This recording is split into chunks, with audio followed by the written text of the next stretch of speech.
Hello, everyone. Welcome to Let's Talk Markets Live, September 23rd, 2025.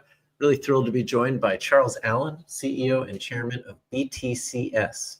We're going to learn all about what BTCS does, but we're really going to talk about some of those issues that we've spent quite a bit of time on this show over the last few years, but haven't really focused on lately because of how much there has been going on economically and in markets and in market structure, which we all also try and get into a bit next week. Because last week I was in Washington, D.C. On the Reg NMS Rule 611 roundtable, and that was certainly an interesting experience. But today we're going to be talking about the chronic issues like abusive short selling, FTDs, what Charles has found with his experience in public markets and what BTCS does and what they're doing to address and combat some of these issues. So Charles, thanks so much for joining us. Really appreciate you. David, thrilled to be here. Excited to talk about these topics. So let's jump into it, but and just let's start with some explanations and foundation setting about BTCS. What does BTCS do, and can you share some of the story of how you formed it and why? Yeah, so BTCS stands for Blockchain Technology Consensus Solutions. We are currently an Ethereum infrastructure company, and that kind of fuels an Ethereum digital asset treasury. We're the oldest public company in the crypto and blockchain space in the world. We went public in 2014, well before the strategies and bases, and so we've been at the forefront of blockchain technology in the public markets for over a decade. Companies doing great, with the new administration and the regulations, the SEC not trying to put us out of business. We've seen, triple-digit revenue growth. We've grown our balance sheet from, which was kind of hovering around 20-30 million to over 300 million.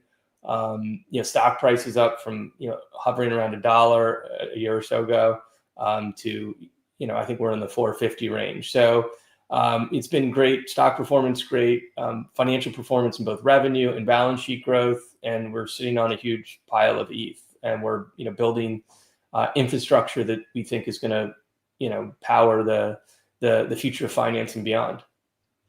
So 2014, man, that's pretty visionary. I'll give you that. Crypto as an industry at that time, it was like the Wild West. And I always like to tell the story about how my Bitcoin trade was the best and worst trade of my entire financial career. I bought Bitcoin at $2, and like any sane person, sold it at $1,000. It's a really good trade. It's a good trade, right? And yet, until it's not. a terrible trade. But crypto is it was really fascinating at that time. What is it that you saw at that time that made you think this is it? This is the future, and this isn't just sort of a trade. Like, I knew people like you who were true believers and really went all in and didn't get shaken out, unlike those of us who were trading at the time. We went all in.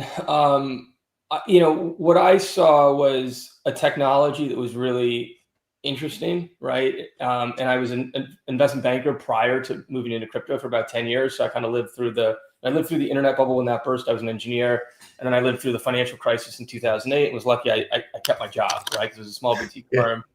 And so I kind of had I had a really good sense of tech and finance. And when I learned about Bitcoin, I said, this is really interesting. Again, it was such early days. It's like, who knows if this is going to work, if there'll be market adoption. If I tried to say I knew, crypto would be as big as it is today, and blockchain technology would be as powerful as it is, I'd be lying. Like, I had no idea. It just seemed like a really good technology, and I was going to go all in on it. And the more I learned about it, the more excited I got, especially moving away from Bitcoin into what the solutions you can build on top of Ethereum, like how that can really fundamentally change the world in a really impactful way. And what I mean by that is, I lived through when the internet came about, and really all the internet was a digitization of information and the proliferation of that information on a global scale, right? At very high speed, right? You're not doing newspapers and magazines. Information moves. What blockchain technology allows you to do is tokenize assets and move them on a global scale without a trusted third party. So one is information, the other is assets, and those two things are probably, apart from AI, the most important themes, in the first quarter of this century. So that's at least how I look at it. And so in 2014, when you started BTCS, was it focused on focused on Bitcoin? And then have you subsequently switched gears? Yeah. So, I mean, Ethereum didn't exist when we started, right? That was, I think, 2015. So when we started, and we've had a couple pivots, mostly in the blockchain infrastructure space for the last 10 years. When we started out, the company name was actually Bitcoin Shop, and we were an e-commerce site where you could buy stuff with Bitcoin, and we added Litecoin and Dogecoin, right? So kind of like Silk Road.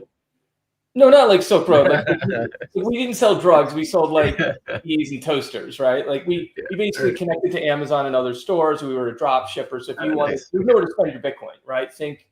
Now you can, Amazon accepts Bitcoin. It was kind of the thing. It wasn't a great business, so we pivoted out of that.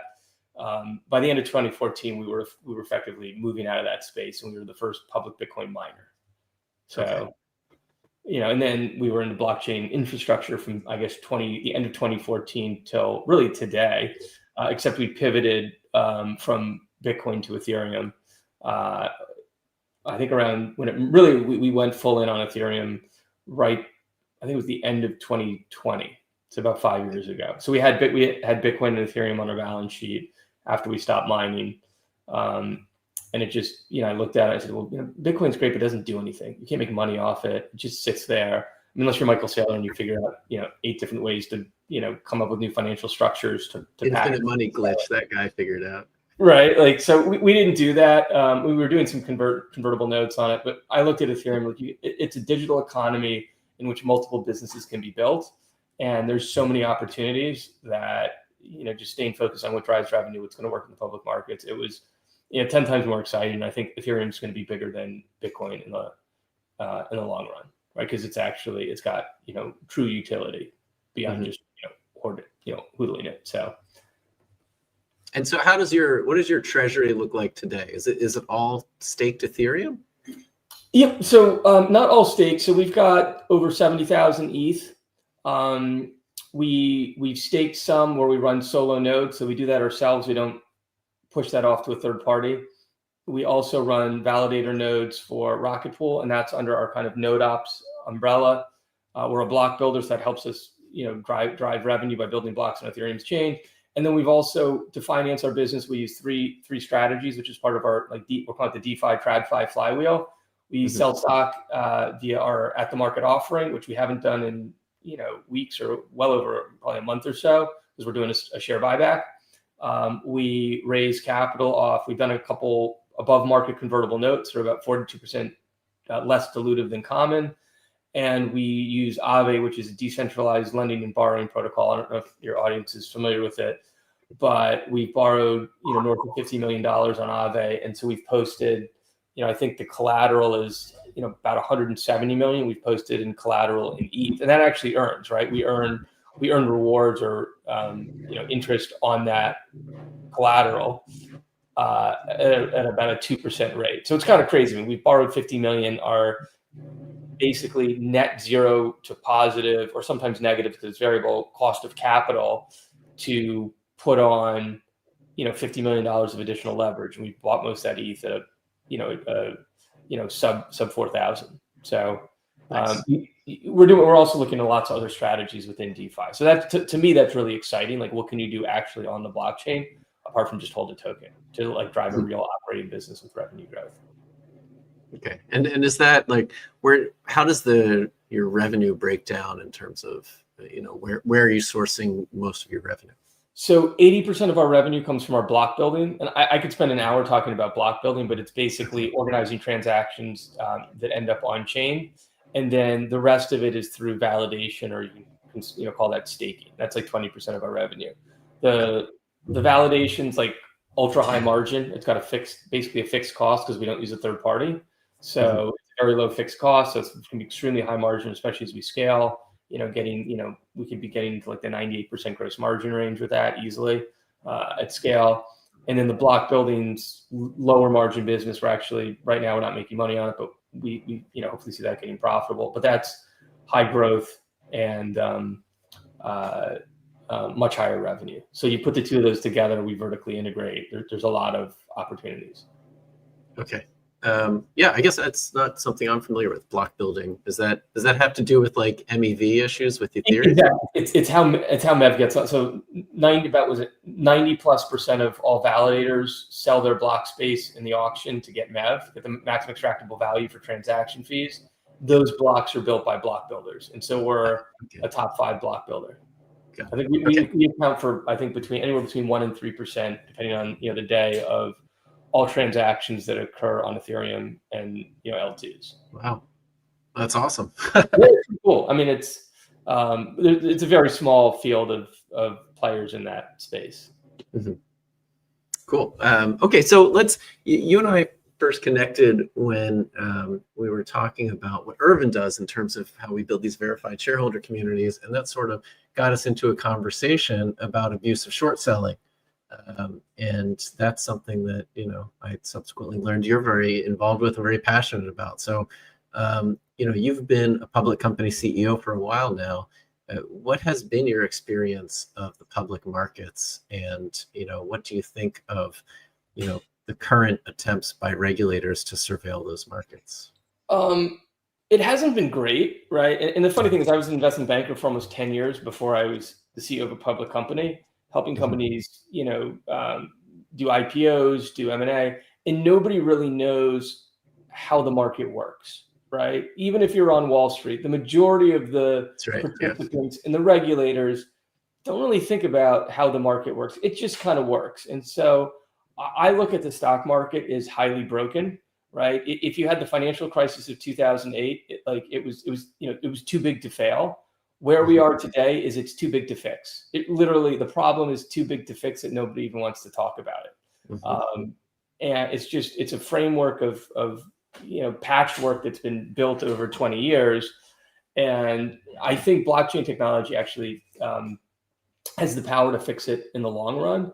But we will need the regulators to actually take action and do something. So we'll see what happens with that. It's an interesting time. If there was ever a time in the last, 10 to 20 years that there's an interest in this that could get done, I think now is probably the time, but, regulators are slow. So I can speak more about kind of what I've learned, but, I'm not impressed with the market structure. I think that's a great way to put it. Too big to fix.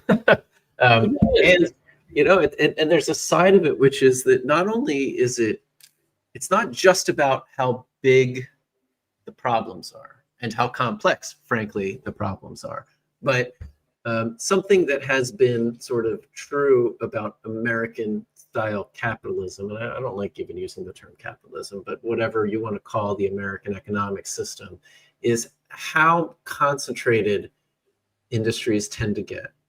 And Wall Street, and certainly trading on Wall Street, is one of the worst, right? You have concentration in the hands of like 2 firms, essentially, that govern most of trading on and off exchange in financial markets. And so it's not... Yes. Yeah, exactly. And so not only has the system become very big and complex, but the willingness of regulators to stand up to either of those firms, their power has become so significant, both their economic power, their political power, their ability to pull people out of regulatory agencies through that revolving door, their ability to influence Congress. It just makes it so that there's no will to even acknowledge the problems, let alone address them. Yeah. I mean, that's the biggest issue. Nobody even wants to talk about it. You start talking about this stuff and you're like, you're wearing a tinfoil hat and everybody thinks you've got conspiracy theories. Instead of, it's not till you actually start like doing the work and understanding that there's both market integrity and structural problems that create, abusive short selling, which is legal. And then you have illegal activity, which is not even it hasn't been on the agenda of the SEC forever. I spoke to one of the commissioners, spoke to Hester Pierce. She's like, Gary Gensler doesn't care about that. He just wants to put crypto companies out of business, right? Like, Sure. So you have the legal part of it, which is just broken market structure, and you have the illegal part, which is unpoliced. Yeah, I totally agree. I don't know if you saw it. As part of our advocacy efforts, we put in a petition for rulemaking to amend Reg Show. And, it's sort of like the bare minimum that needs to be done, but it's get rid of the market making exemption, which is from Bernie Madoff. Thank you very much. Yep. Right? It's says enough there. Right? Yeah. What more do you need? But yet, these two firms that rule markets have used that exemption to grow immense and to control tremendous amounts of order flow. And let's get escalating fines in place for failures to deliver and mandatory buybacks, similar to what you see in Europe, at least, which is not, like the shining beacon on a hill or anything, but at least, they haven't implemented their settlement discipline regime yet, but at least it's something that they think is important and understand the problems with stock settlement. Yep. I couldn't agree more. It's yeah, and yet, we still have problems like we were talking about before we went on, where you have regulatory arbitrage taking place across borders, because that's like, why wouldn't you? If you're someone who wants to manipulate markets, there's so many loopholes within markets and across markets that regulators aren't looking at. So let's like dive into this issue of abusive short selling. Like, what has been your experience, I presume, as a target of some of these manipulators? So we've been the target of legal short selling strategies, right? And what I think are illegal ones. So I'll give you an example of how the legal ones work, right? And you can do it both from an investor side and a market maker side, because you have to differentiate those two. And so on the legal side, a lot of small cap companies they do typically like a registered direct, which includes warrants, right? So you'll see this all the time. Of 50 million market cap company raises $10-20 million, and it's 100% warrant coverage, and it's at the market, so it's okay with the Nasdaq. It's non-dilutive. But what happens is, if it's it used to be T+3, then T+2, T+1 to settle, the investors basically can do a DVP, like delivery versus payment. They're not supposed to do this, but I know it happens. They may not actually pay for their deal. So they buy the stock on Monday. By Tuesday, they've sold the whole position into the market. They've broken even or made 10%, but they have the warrant. Then they'll sell short against the warrant. It's a completely legal thing to do. It's not an illegal naked short. They have the warrant to cover it, because all these companies don't have options.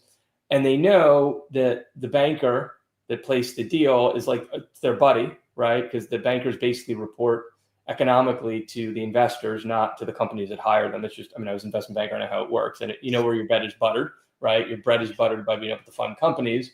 And so the companies have to disclose when they're going back to market. So these investors can sell the stock short, and they'll be able to buy right back from the company. So that structure, which is completely legal, it's a strategy, basically puts retail investors in an awful position. Mm-hmm. So that's one thing that happens on the legal side, which I hate. The other thing that happens, and this is with market making on the legal side, and I'm sure most people know this, is the market makers can make up shares that don't exist in the under Reg Show, and provided they have a reasonable belief they can locate those shares. Which to me, it's like if I walked out in the street and said there's 10 black cars, and I'm going to come up with 20 titles, and I'm just going to go sell them because, hey, I think there may be some down in the other parking lot that I may be able to buy and resell. It's like in any other business, what we allow as fair in our capital market system is just fraud, right? Like anywhere else, if you did what a market maker does, it's fraud.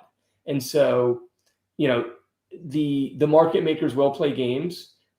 Whether they really have a locate, who knows who's policing them. So that's kind of, that's legal, but it's an infrastructure problem. So there's two on the things on the infrastructure side, which I think are, could be fixed by rules, right? If you made those things illegal or put better, policed it, that would be solving the legal problem. Then you have the illegal problem of shares that are sold short getting marked as long. There's lots of investors that get fined for that. That's problematic. Market makers actually, just making up shares when they don't have a locate, that's like impossible to police. And then the third is shares moving offshore. And this is something that really bothers me, is that in the EU, all US companies and US listed companies are exempt from their short selling rules. So if an investor like Citadel, if they just move those shares offshore, we have no regulatory authority and they can print as many as they want. So they could start out with a short position here and then move it off to the EU, whether that's Germany, Frankfurt. And we don't stop that loophole. We just let those shares go right offshore and make up more.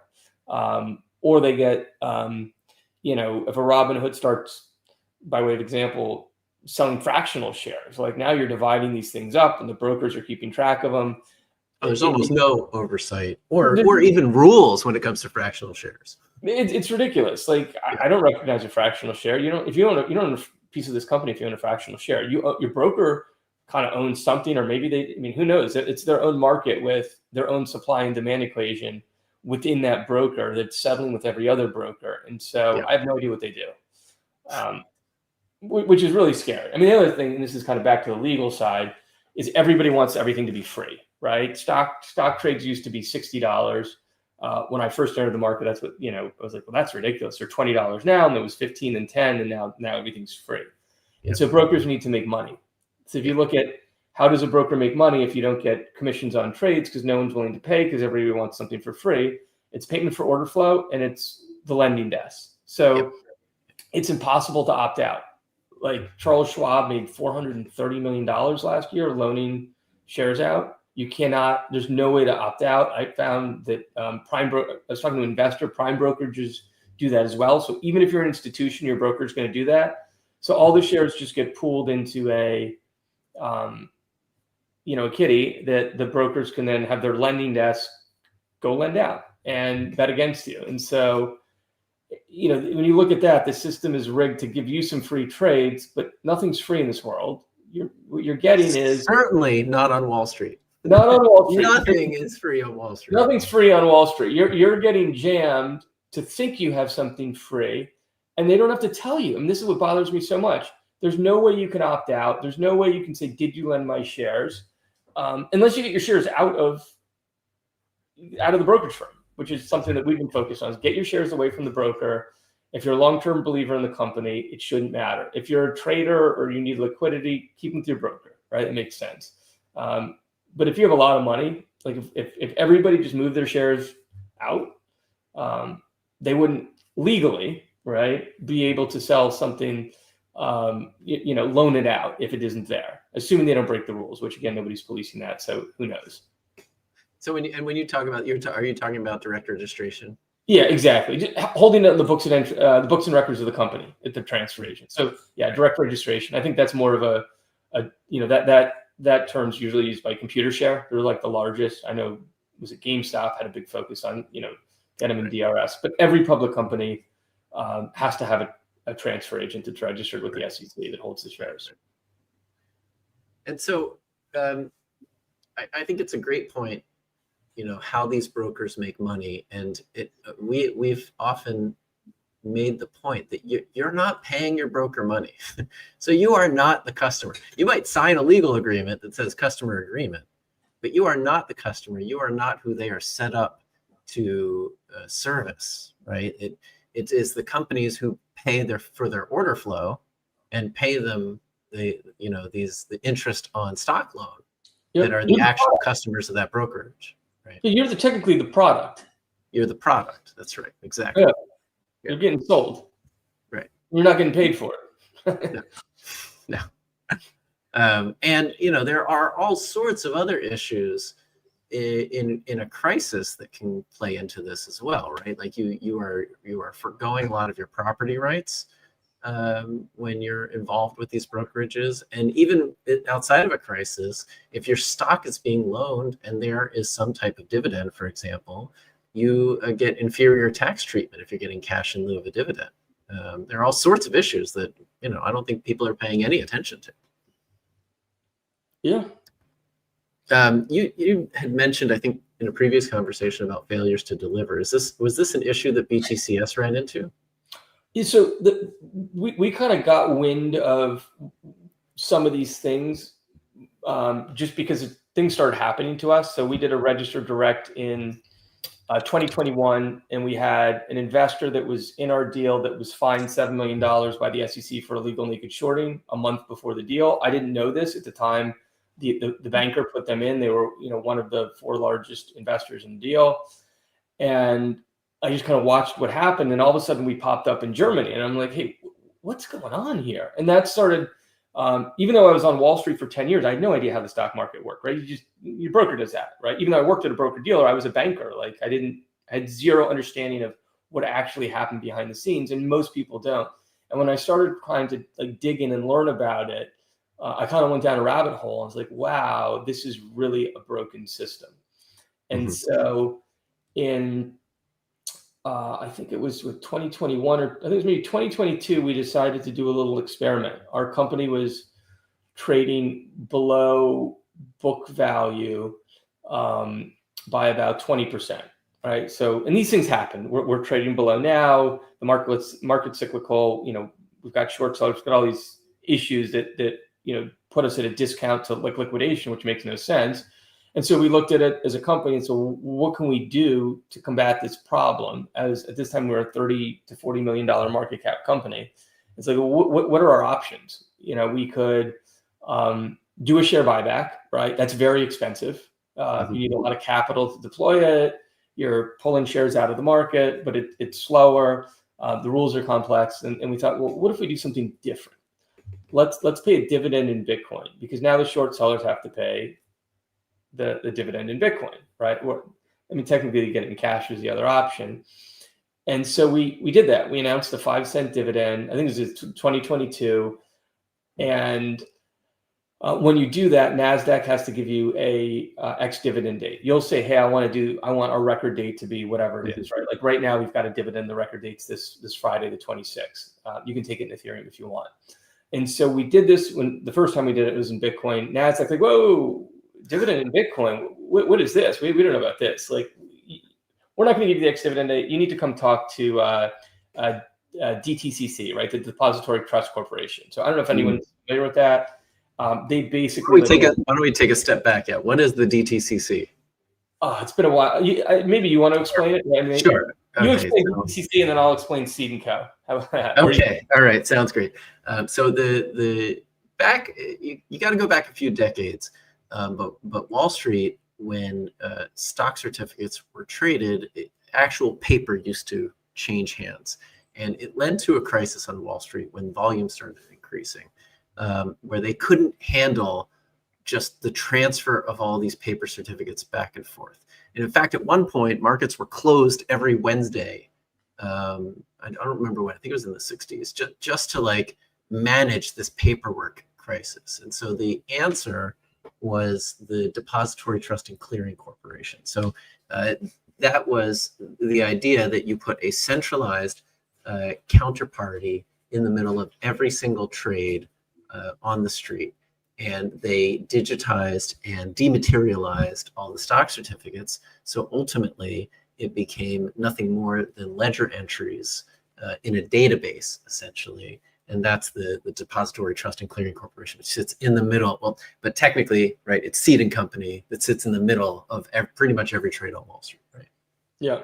So Seed & Co is like the DTC's nominee that is actually the shareholder of record, representing what all of the brokers have on a company's books and records. So if I look at every public company could go look and say, well, who are my shareholders? They're going to go to their transfer agent and say, who are my shareholders? They're going to have a list. So like I'm on that list, employees are on that list, and there's a couple other people if you directly registered your shares with the company. And then you'll see Seed & Co. And that's going to be for companies that have been out there for a while, that's like most of your shares, right? 80-90% are Seed & Co. So they own they basically have all of the shares on the books and records, and you have no idea who those shareholders are, right? Because the brokers report to DTCC. I think it's on a daily basis. They report how many shares they have, but they don't report their holders. So they never have to disclose who the actual the beneficial shareholders are. So as a public company, you have no idea who your shareholders are, which is kind of crazy. And they won't even give you. Isn't that crazy? Yeah. Like I think if you buy my stock, you've opted in. I should be able to send you a note, or if I wanted to call a shareholder of my company, I should be able to pick up the phone and be like, "Hey, I'm the CEO of this company. You own a piece of it. Can I tell you about it?" You would think so. Enter Irvin. Just a quick plug here, right? We can actually, with our verified shareholder communities, we can punch through that veil but it's still a crazy overcomplicated system, and it's weird that you even need to do that, given that these are your shareholders. But they're not your shareholders. They're beneficial. It's like Beneficial. you own it through a legal agreement. Let me think about this. I don't know how many legal agreements that are behind the scenes on these customer things you sign, and the agreements between the participants in DTCC, and so you don't really own the stock unless you own it, which is, that's just how the market works. And so anyway, back to what we did with this, we're trading at a discount, so we're going to pay this dividend. NASDAQ's like, you need to talk to these guys, DTCC. And I was like, oh, I kind of know I know of them. I didn't really at this time understand fully what they do. And so I get on a call, it's about 20 people from DTCC. I'm like, okay, this is interesting. And they're like, well, how are we going to settle the dividend in Bitcoin? I'm like, well, the shareholders are going to move their shares to the transfer agent, and we'll just give them the Bitcoin. And like, well, we don't like that. I'm like, oh, okay, that's interesting. But like, what would you rather do? And they're like, well, we want to do it this way. And we looked at it, we're like, yeah, no, we're not doing that. We gave it a week. We'll think about it, and we'll get back to you in a week. We didn't have to think about it that hard. It was pretty much, a hard no. So we came back to NASDAQ and said, appreciate you setting up the call with these 20 people from DTCC. And we're going to just do it the way we want. It's a corporate action. We're allowed to do it. Can we have the record date? And they're like, let us get back to you. Or excuse me, the ex-dividend date. And it was, I don't know, maybe like a week later, like, DTCC would like you to talk to their participants. Are you open to do that? I'm like, can I get an ex-dividend date without talking to these guys? He's like, no. Like, all right, so I'm going to talk to these guys, right? Like, it was highly encouraged that I need to get on the phone.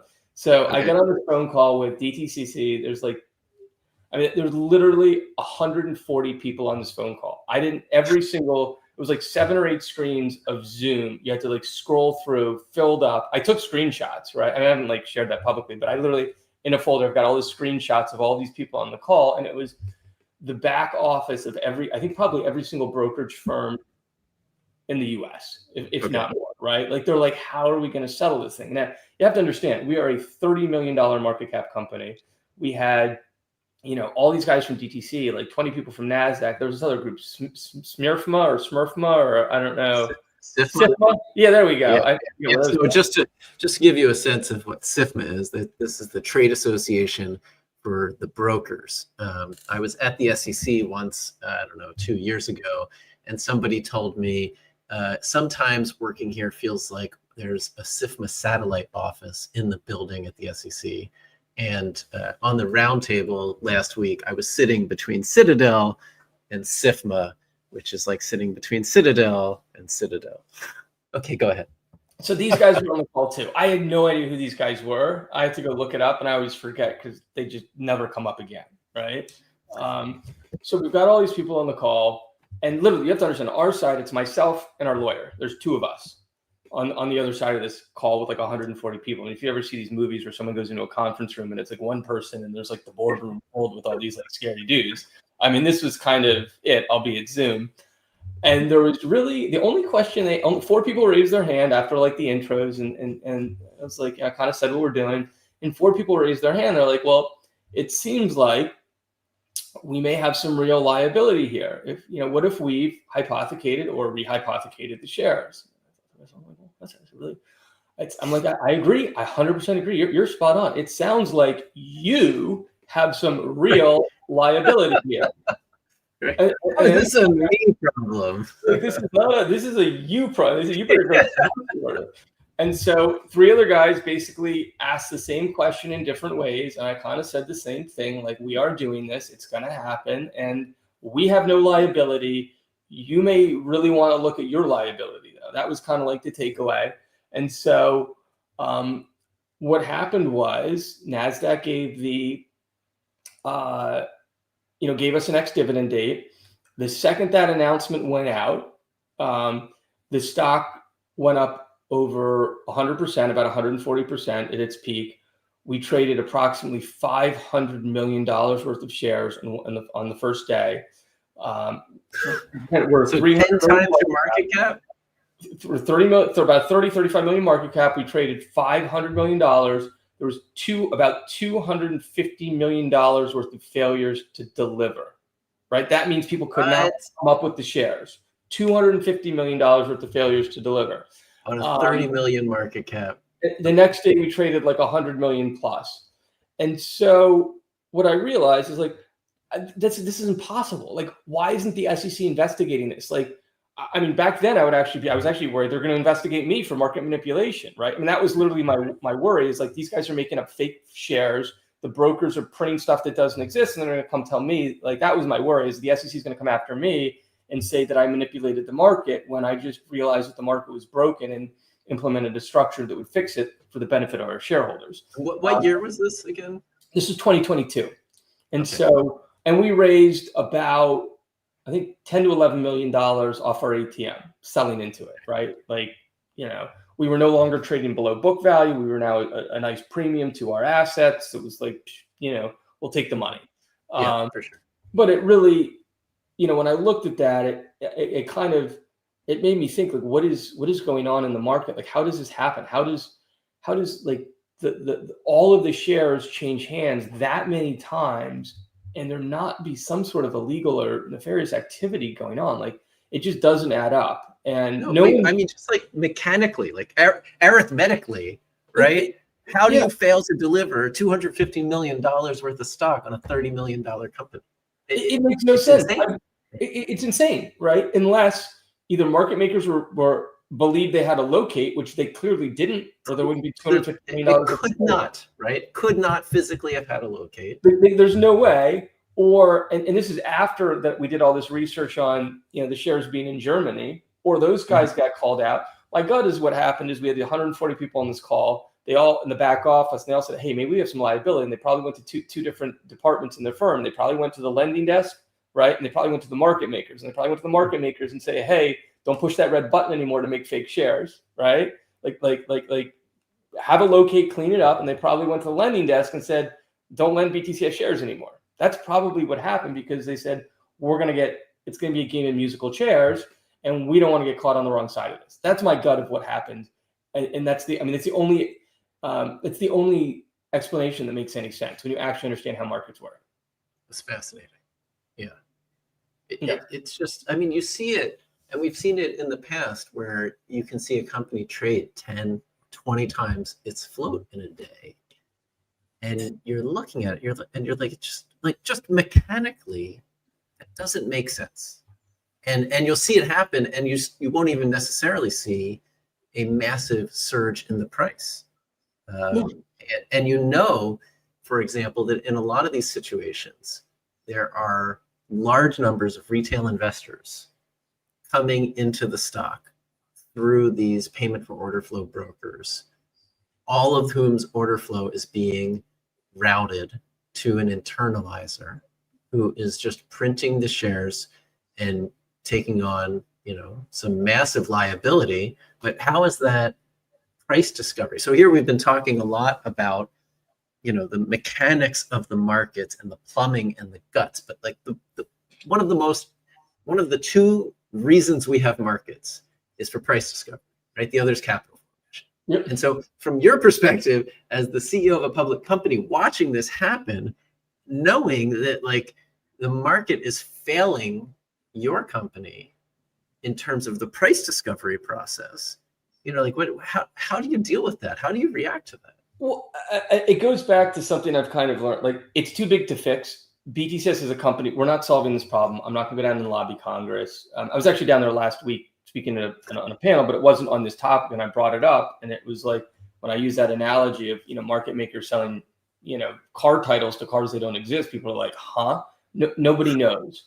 And so I think it's a problem that is too big to fix, and unless you insert blockchain technology. And I think if you went back and said, we're going to redesign the system from scratch, you would never do it the way, you would never have Seed and Co and DTCC, and you would never design it this way. It would be blockchain based. So I think over time, that's how the system's going to get fixed. I know NASDAQ's looking at blockchain technology. Hopefully we don't take this and go the wrong way and tokenize securities that connect to broker dealers and amplify the problem. And we actually fix the root problem by using, technology that allows for, near real-time settlement, right? Like, this could all be built on top of Ethereum. You could have a stock market that actually works. And we actually tried this. So There's a platform, I don't know if anybody's familiar with Upstream. It was a kind of early startup company that had a world recognized exchange out of Seychelles. And they said, well, we're going to tokenize stock on the blockchain, similar to what like Overstock did, but Overstock did alternative trading systems, which is kind of like, it doesn't really work. It's like going to a broker dealer and being like, hey, kind of act quasi like an exchange. What they actually did is say, hey, we're going to use some exemptions, and we're going to have a real exchange, and we're going to tokenize your stock on Ethereum's blockchain via, I don't know if it's like I think it was an ERC20 token, or it may have been a different standard. I forget exactly which one. It's been a while, but we were super interested. Like, this is really exciting, right? We're a Ethereum company. We secure the blockchain, run validators. Now our stock's going to trade on Upstream. And we went through the whole process. NASDAQ didn't really love it. Trying to have your common trade on a competing exchange to NASDAQ doesn't work. If anyone wants to try it, like, they're not cool with that. So we're like, we'll make a preferred that's non-convertible, and we'll have it trade on the foreign exchange. Like, okay, that works. And what ended up happening is the SEC shut it down. They basically said it fell into the bucket of crypto, and every customer of Upstream got a comment letter from the SEC, basically where we had to explain why the exchange we've listed our stock on was legally allowed to do that. And it was impossible to explain that because there was no answer that would be correct, because they'd already decided that they weren't going to respect the exemption. And so what they effectively did is cut off all of Upstream's customers. The most interesting thing is when we issued that preferred. I didn't know that happened with Upstream. I just noticed they kind of went away, and they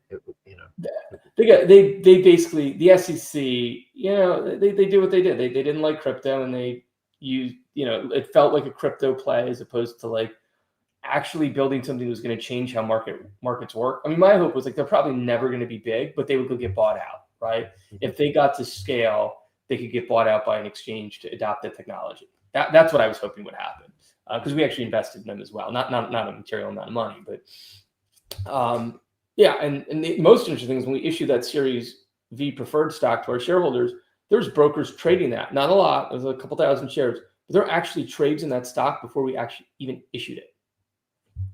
And we had the ability to not issue it. The board could say, we changed our mind, we're not going to move forward. But yeah, literally we would do, there are two ways you can figure out how your share trades. You can go to DTCC and it's really expensive to do. They don't want you to do this, but you can pay for daily, weekly, monthly, whatever you want, the reports. They do it on a daily basis of what broker owns what. And then you can also pay Broadridge, which gets brokers from the data, gets brokers data in a different way. And that's what they're reporting to Broadridge if you're doing like a mailing or something. And you compare the two and say, what doesn't add up? So we actually spent a lot of money doing this. And then it just was like, too big to fix. Let's move on and think about what strategies can we do that would protect our shareholders to the best of our ability, even if they are a bit, gimmicky, like the dividend. And hopefully the markets improve, right? I mean, I don't know what it takes to get Citadel to change how they, engage in the markets. It's probably the government, right?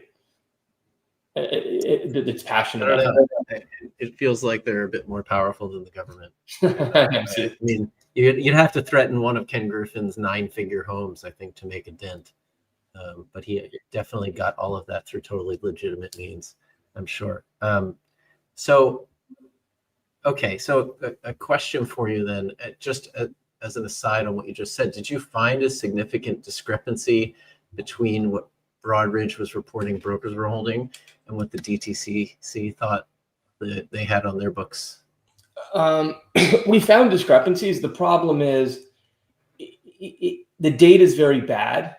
The data you get from, if you've ever paid and bought this data, you get like if we get a shareholder list from Broadridge, it's embarrassing, right?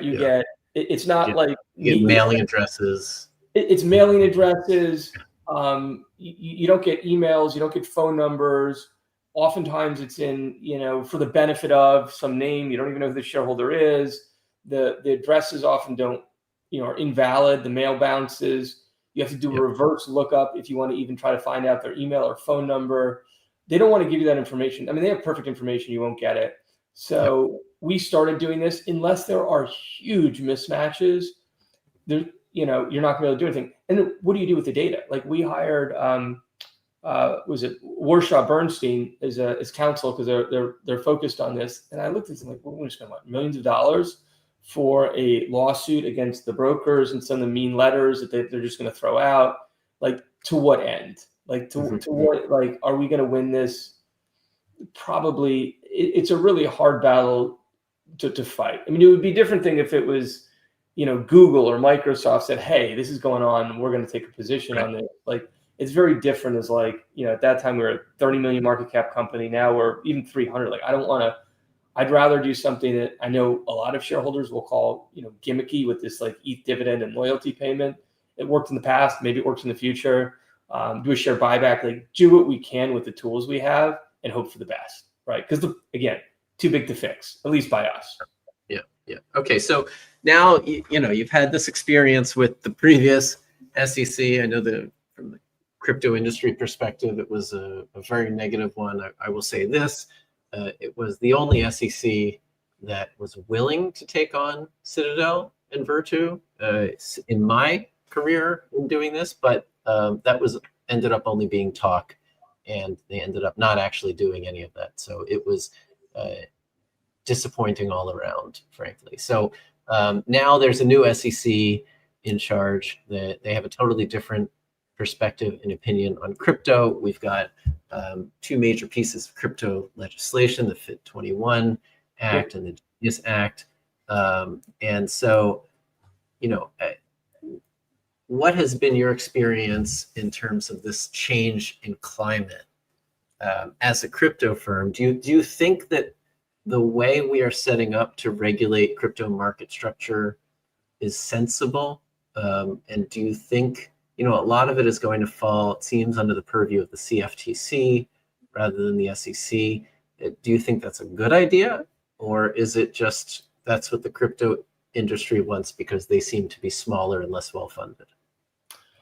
I think so. And I think that when it comes to the SEC doing this, we've had such a bad experience. If you said we're going to go give it to that organization, people would be irate, right? Like we've had investigations that were, completely made up. They had no merit.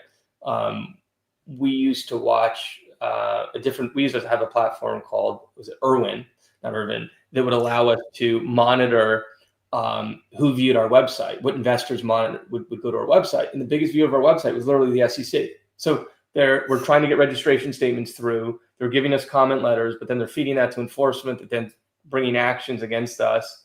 And we would look at our website. We're watching them watch us. The whole thing was ridiculous. Now it's all gone away. We've, our disclosure is fine. We've been at this, been public 10 plus years. There's, nothing false and misleading in our disclosures. There's no reason they should have been investigating us. it was, and when I talked to Hester Pierce, she's on the, one of the commissioners, is like, Gary Gensler is the chairman. He sets the direction, and there's no like, crypto is just, they weren't having that. So I think back to your point of, the Genius Act is passed, the FIT21 Act, which is like the market structure bill. I think that's good that that's going through. Right now, I believe it's the Senate. If there's no changes, it'll go to the president for approval. If there are changes, it goes back to the House, it goes through the process. But I think that's good. Whether it's perfect, I don't want to get into the details of that. But without rules of the road, like it becomes impossible. Like you probably wouldn't have had an FTX if you had allowed real financial institutions to enter that market that would have brought their best practices instead of allowing startups in, right? And so now you may get the Citadels of the world in there. But I think if you don't have regulation, it just leaves a gray area, and real money doesn't want to invest in areas where there's not clear guidelines of how you can build a long-term successful business. So I think overall for crypto, this is very positive. In terms of what it does for like the stock market, that's all, that wasn't even on the agenda of the old SEC. It's funny you say they were open to it, because when I talked to Hester Pierce, I asked her about short selling. She goes, "That's not even on the agenda." I'm like, "Well, what?" I was like, it's not on the, not even, they didn't even care. So I don't know if it's on the current SEC's agenda. I would hope it would be. So far, it's been in the wrong way. So, for example, there were some disclosures passed during Gensler's term having to do with transparency of stock loan which the SEC has taken back for reconsideration now before implementing. When I talk about what they were looking at from a market structure perspective, they were actually trying to take on the payment for order flow, pipeline, and to force actual best execution and force some of those trades to go on exchange rather than, into Citadel and Virtu. So that's certainly not on the agenda now, but I could see some disclosure or transparency rules being taken up, but I don't see, along what you're talking about, where it's too big to fix, too complex to fix, too powerful to fix. It feels like if it didn't happen last time, it's not going to happen this time. So now it's more about, I'm really curious from your perspective, like how do you think crypto helps here? And is there a realistic sort of roadmap to that? I actually think there is, because what you could see happen is, and there's two ways it happens. You can tokenize equities that, a firm, and this is starting, I think Ondo Finance is doing that. They're going to tokenize equities, but they're getting the equities from the brokerage firms. So they're just amplifying the problem, because you put that on chain, but like, where did that even come from? It's more made up stuff. And so what I'd like to see is kind of what Upstream did is, okay, by the rules, you still need to have a nominee on as your transfer agent. So like the old structure was Seed and Co. When we did Upstream, we had Merge. Merge was the nominee. And then through Merge, everything traded on the blockchain. And so that was an elegant structure that was like the bridge between TradFi and it was the bridge. It was really an elegant way to do it. I can see crypto markets tokenizing securities and doing it in the right way, and the current administration allowing for that to happen, right? And if that happens, now all of a sudden you have like competing markets. Like if someone told me, hey, would you go list your stock on a blockchain that's not the NASDAQ? Would I do that? If there was deep liquidity, 100%. If I still got the, blue sky in all 50 states, so I could have an ATM, I mean, I could sell new tokenized equity into that market to raise money. I mean, then you get a trades 24/7. If you could figure out how to comply with Rule 144 for insider, holdings, and, how do you do 10b5-1 plans, and like all the other market structure things that need to go into that, which can be done, especially like on Ethereum's blockchain, where you can have programmable money, right? You could program all these things in. You could get data from like a chain link for oracles. Like you could really rebuild the stock market the way it should have been done. And that's where I think, maybe it's just going to grow up in parallel, and it's going to take decades, right? Where now all of a sudden you have kind of two markets, and you're a company and you say, well, where do I want to list? Do I want to list on the NASDAQ or the New York Stock Exchange? And I got, Citadel and Virtue and, failures to deliver, and, who knows where my shares are. Or you could have your shares on a blockchain that, assuming there's a legal framework and way to get there, where you would have real-time trading, global accessibility, and you could know who your shareholders are. I mean, imagine being able to send, a message to somebody's wallet and say, hey, you want to do a call with management? I noticed you're the largest shareholder, right? Or you go to do a dividend and you just program your dividend in, and it sends out, USDT. And there's, a more simpler process. So we'll see how it, I don't have a crystal ball. I don't know where it goes. I know where I'd like it to go, which is not where we are. It's too big for us to fix, right? As a company, my biggest goal is, can we just get these guys off our back, right? And let everybody else deal with themselves. Whether we have to do gimmicky things like, right now we're paying a dividend in Ethereum with the record date being the 26th. And we're actually paying 35 cents a share if you move your shares over to the transfer agent. But you got to hold them there for 3 months. So it's basically the loyalty payments effectively consideration for a lockup. Otherwise, it would be kind of unfair to all shareholders. But the hope is let's pull some of these shares out and play a little bit of musical chairs. And how does that, just like the mechanics of how that works? So, okay, now I've got my shares at your transfer agent, which is Equity Stock Transfer. Is that right? For our friend of Irvin, Mohit Ansali, who has been a fantastic partner to us. And they're such an interesting and technology forward transfer agent. So are they supporting something where you could like link your ETH wallet to your account, or are they actually supporting the custody of that Ethereum on their platform? No. So everything on the east side, like they don't want to touch it, right? That's a liability for them. That's not really their business model.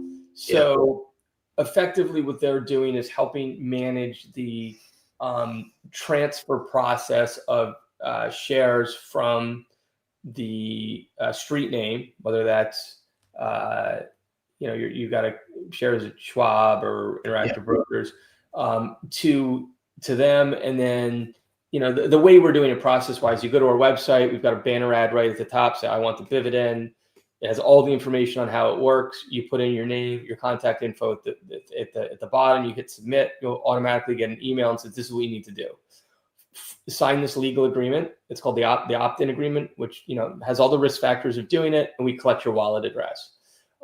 It also gives you directions on the information you need for equity stock transfer to go to your brokerage firm and say, hey, can you transfer my shares from, do a DRS or DWAC transfer from Schwab or wherever to the transfer agent. And then what equity stock will do is they'll match the shareholders, the shares received from you to the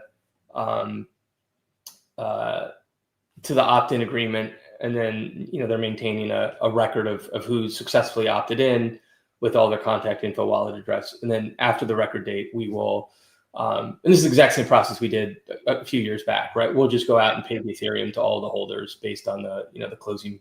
I know Ethereum technically doesn't close, but our mark price on the record date. Okay. Fascinating. That's,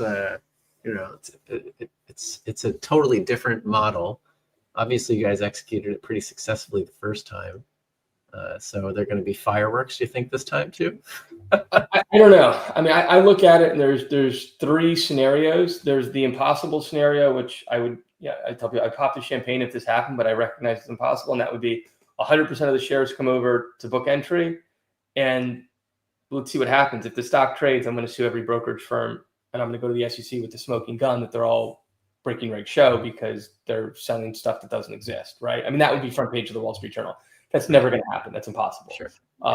The next best would be, and this is, near impossible, would be enough shares move over to the transfer agent so that it exceeds the shares sold short as reported by FINRA. Again, smoking gun. That's impossible. How can you, if you're trading the stock and you're short, there's no reasonable belief that you can locate more shares than is in street name, right? It's a lie. So again, I popped the champagne on that one too.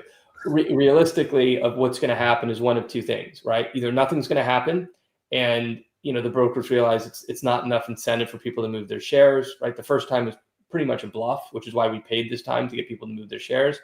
So that's a possibility. In which case, so we pay dividend out. Our shareholders all equally get the dividend, whether it's cash or Ethereum. It's equally priced, and if you got the loyalty payment, you locked up your shares, so that benefited. So either nothing happens, or we do see an increase in the stock price.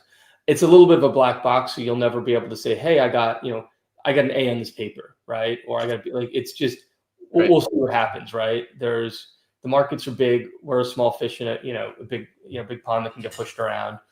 We're also doing a buyback as well, right? So we've got a 50 million buyback we put in place some weeks back. So, we're kind of hitting it from two angles. The end goal is let's suck as many shares out of the market as possible through either buying the stock back, or, which is a much more expensive way to do it, or getting people to move their shares over to get Ethereum instead of cash for the dividend.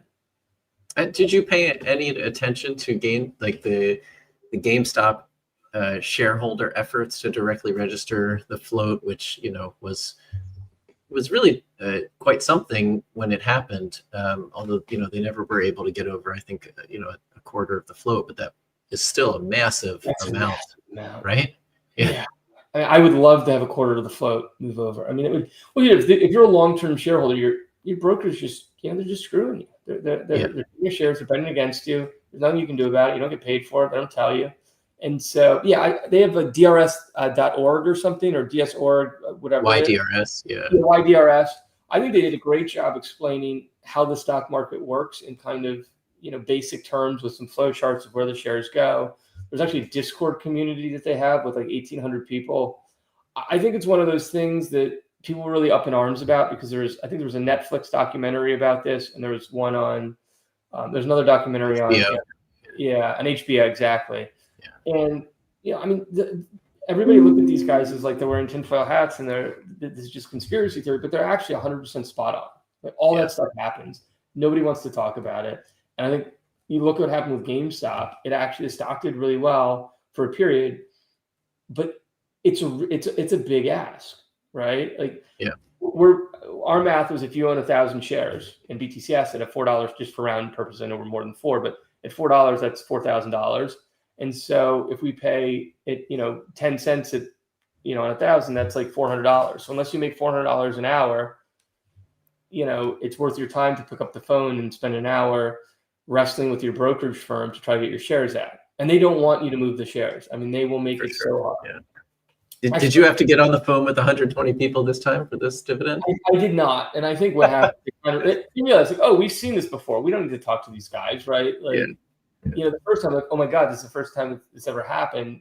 We better cover our ass. And that's what they did. And look what happened in the market. This time, and we knew it was, like, the first time it was a bluff.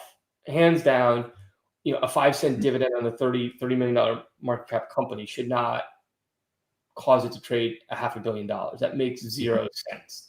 There should be an investigation, not into us, but into the guys. What were they doing with the stock?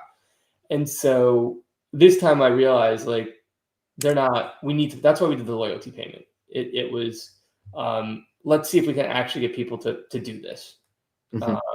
And if they, with GameStop, I think it worked, but it's tiring, right? It's like calling. It required a consistent effort by a lot of people. People are generally not tapped into these things. Generally speaking, it's usually a small core of people that push really hard and consistently, right? And it's designed that way. The system is designed to make it impossible. Like, what I actually learned, I didn't realize this. Robinhood does not allow for DRS or DWAC transfers to a transfer agent. Why do they do that? You can transfer to another brokerage. They want their order flow. They don't want to let it out. So that's their whole business. They've disabled what is, in my mind, a shareholder right. Now, you can get it out, but you've got to hop, right? Because some shareholders, this isn't fair. I'm like, no, you had 6 weeks. Get it to Charles Schwab, and then, they'll move it over. But none of these brokers want you leaving. Yeah. So as I mentioned the first time you and I talked, Charles, we launched an advocacy effort called We the Investors, and part of it, what we called the Investor Bill of Rights, there were several planks in it that align exactly with what we're talking about here. One was the right to know whether your shares are being lent out, and the need to be able to control the permission for that it can't be mandatory, that investors have to have control over that, as well as the ability to directly register their shares. Brokers should not be able to disable that. We have been getting a lot of comments, which is great to see. And so I wanted to highlight a couple of them. One of them was Watch Apes Together Strong documentaries. That was another documentary during the GameStop era, one that I was happy to take part in. And I thought it was a great one. It really highlighted what was going on in markets and how it was a lot of average people that came together to try and fight, the Wall Street machine, and, did so relatively successfully in some ways. But, as with everything, money has, these people have deep pockets and they can go on for a long time. And then someone asked, let's see, was what transfer agent does your company use? Which will plug Equity Stock Transfer again on this one. They're a great transfer agent. And if those of you who have not previously watched all of our live streams, we did talk to Mo Bansali in a previous one. So go over to YouTube to the Urban Finance channel and search that one up. And I think that was a fascinating episode about what it's like to be a transfer agent and trying to modernize that part of the market, which has really been, overlooked for a long time until recently. Yep. Okay. So again, Charles, this was a fascinating conversation. Thanks so much for joining. It's always great to find someone who cares about these issues, and even if it's a daunting idea to try and fix them, at least elevating the profile of them is something that helps out. And, so it's great what you're doing. And thanks again for jumping on with us.